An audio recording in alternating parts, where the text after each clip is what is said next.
A fishing trip to the United States should result in benefits back here in Dunedin.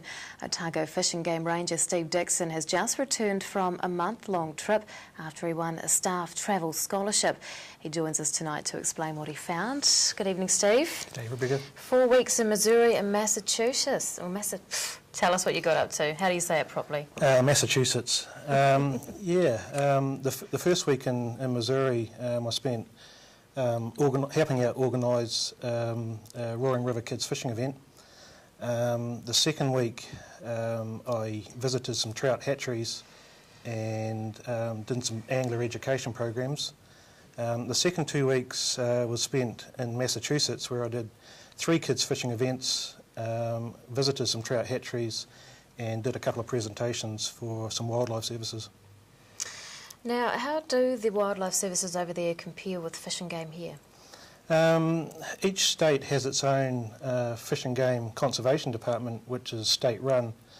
The US Fish and Wildlife Service is actually a government organisation that actually oversees the running of those other departments.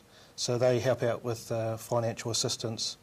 Now it's quite a bit different compared to Fish and Game in New Zealand, whereas it is run on the angler and hunter licence sales. So Fish and Game doesn't get any assistance from the government at all. How did the trout hatcheries compare to ours? The trout hatcheries run, and they're very big over there. I went to a number of trout hatcheries. The biggest one that I went to actually raised 1.2 million fish. The smallest one I went to raised about 100,000 fish. And when you compare that to the trout hatchery that the Otago Fish and Game Council run, we raise about 12,000 fish, so they're on a big scale. And kids, fishing days are quite big in Missouri. Tell us about that. Yes, Missouri has 4 trout hatcheries, or 4 trout fishing parks, and they cater for kids fishing in a big way throughout the year.